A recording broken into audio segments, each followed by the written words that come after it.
is going on YouTube. So coming back with my MLB ranking series. I actually just got done with my NBA ranking series. If you have not checked that out yet, go check that out. I'll be posting a link to the entire playlist in the description below. So, like I said, coming back today with my MLB ranking series, and I will be doing my top 10 and explaining pretty much why. Obviously, I've got every player where they are. I'm going to be doing it very similar to my NBA ranking series. So, go ahead and start with my 3 outside. If I didn't already say, I'm doing catchers today. So, starting with my 3 outside. And first one, I've got JT Realmuto, the catcher for the Miami Marlins. So, last year he hit .259, 10 home runs, 47 RBIs, and had 8 stolen bases. So as a whole for a catcher, 8 stolen bases is actually extremely impressive. That's something that is just a little added bonus that you get from him. A guy that kind of did burst on the scene last year, and a guy that I guess you consider a little bit of a sleeper this year. A guy that I'm a little bit uncertain about, so that's why he's not in my top 10.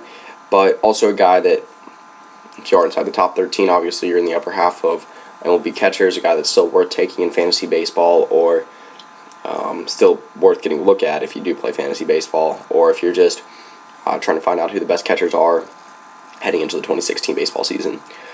So number 2, I got a guy they kind of fell off, or has just been kind of on a decline for a year or two now, and that's Yadier Molina. He's just getting older. Last year he hit for .270, 4 home runs, 61 RBIs, and 3 stolen bases. And obviously hitting for .270, 61 RBIs as a catcher isn't bad. He still is, I would say, the leader of that Cardinals team. And obviously a guy that his offensive numbers have fallen off a little bit. Used to be kind of a 20 home run guy, maybe 80 RBIs every single year. One of the best catchers in baseball, if not the best, for a little bit. Like I said, that's what happens with age, but also a guy that's still, in my mind, a top 15 catcher in baseball. So to round it out, I've got the catcher for the Los Angeles Dodgers, Yasmani Grandal. So Yasmani Grandal, obviously, I believe it was 2 years ago, ran into those problems with steroids, got suspended for, again, I want to say it was 50 games. It happened a little while ago, so I'm not 100% sure what happened there, or the exact details of that anymore. But, again, a guy that's still a solid offensive catcher. Hit for .234, 16 home runs, or 47 RBIs, and no stolen bases last year. Average, I believe, can climb a little bit this year. He'll be a little bit more of a feature part of the Dodgers offense since they have lost a little bit, really at every position. Or not at every position, but with pitchers and with hitting. Excuse me. So, the Dodgers obviously have a couple guys I think could rebound well this year. Grandal being one of them, Yasiel Puig being another one of those. So, move into my top 10. At number 10, I've got the catcher for the Cincinnati Reds, and that is Devin Mesoraco. So, Devin Mesoraco, I believe, was injured for the majority of last year. Obviously, if you're just looking at the stats, which is kind of horrendous: 178, 0 home runs, 2 RBIs, 1 stolen base. A guy that I believe can hit around 260, can get you 20 home runs and maybe 60 to 80 RBIs. This guy that is, again, one of them on the solid end of catchers offensively in the MLB, and I think a guy that can be a feature part of a Reds offense this year that is really not expected to do much. Excuse me. So number 9, I've got the catcher for the San Diego Padres, and that is Derek Norris. So Derek Norris hit .250, 14 home runs, 62 RBIs, and 4 stolen bases last year. Derek Norris is a guy that has been solid for a couple of years now behind the plate. He's a good defensive and offensive catcher. I'm obviously not basing this solely off offense. Obviously, being a big part of a catcher is being very good defensively.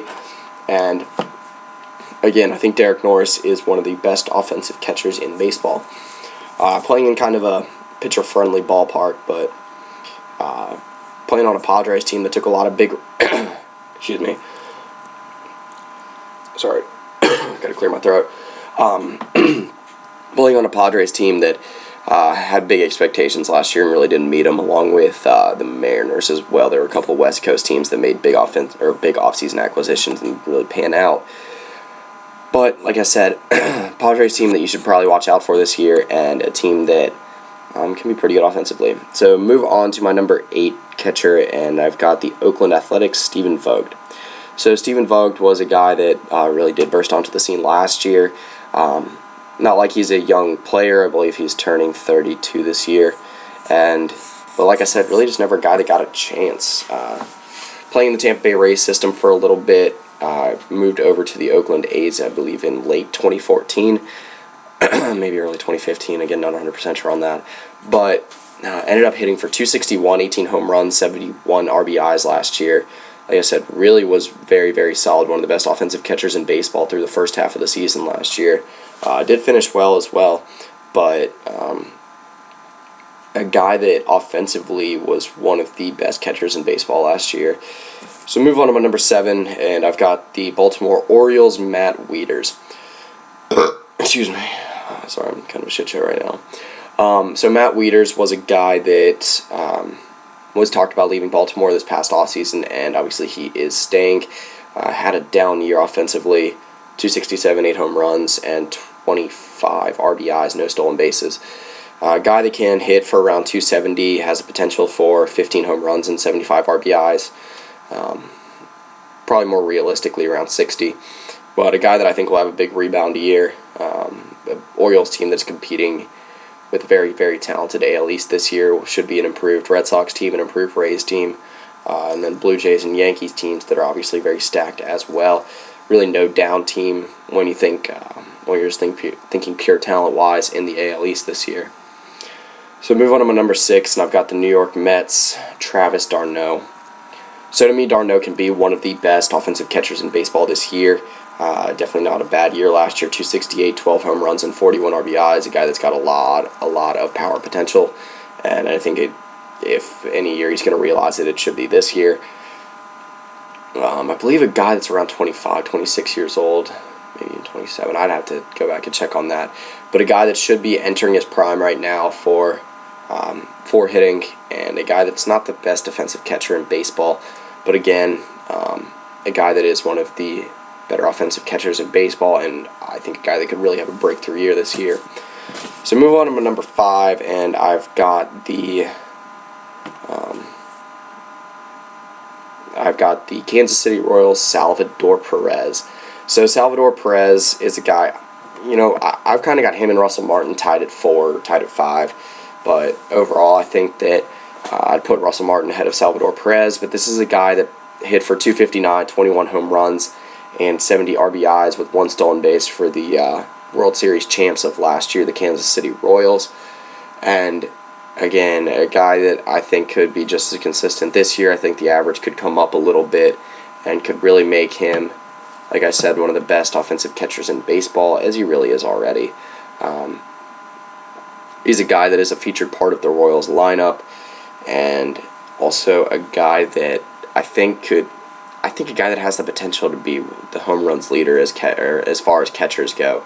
He's got extremely good power. He really can hit. Like I said, he can hit for average as well. Not going to bring you a whole lot of stolen bases, but that's just because he's a bigger guy. All right, so move on to my number 4, who I really just obviously mentioned, and I've got the Toronto Blue Jays' Russell Martin. So Russell Martin is a guy that hit for 240, 23 home runs, and 77 RBIs last year, along with 4 stolen bases, which is respectable for a catcher. And a guy that I could see having more of the same this year with a talented, very, very talented Blue Jays lineup, including guys obviously like Josh Donaldson, the reigning AL MVP, Jose Bautista, and Edwin Encarnacion, along with Troy Tulowitzki. So he's obviously got a chance to drive in a lot of runs, be a featured part of one of the best offensive lineups in baseball.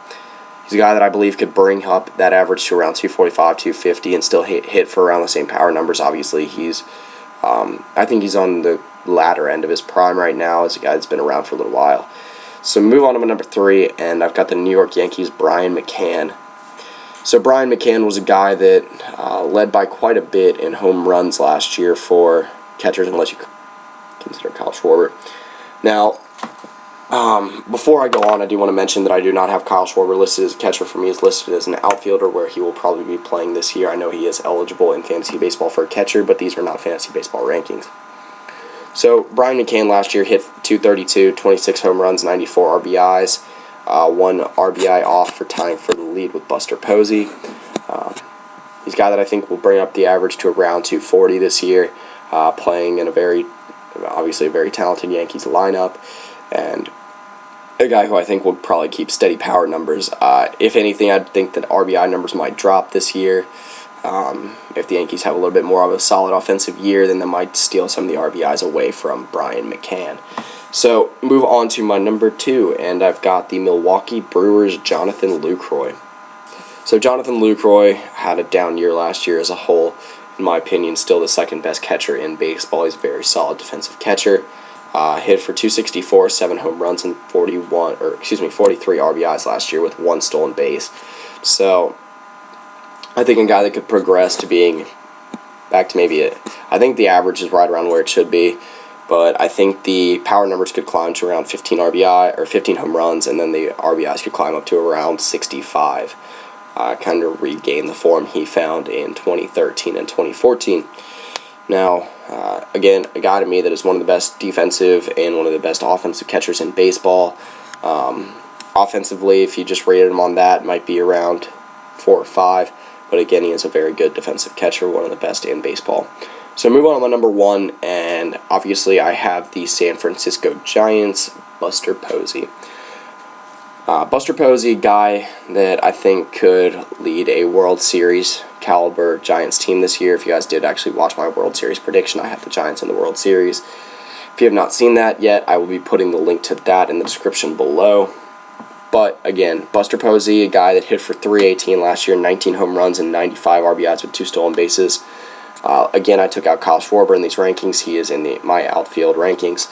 So for me, Buster Posey, the clear-cut best catcher in baseball.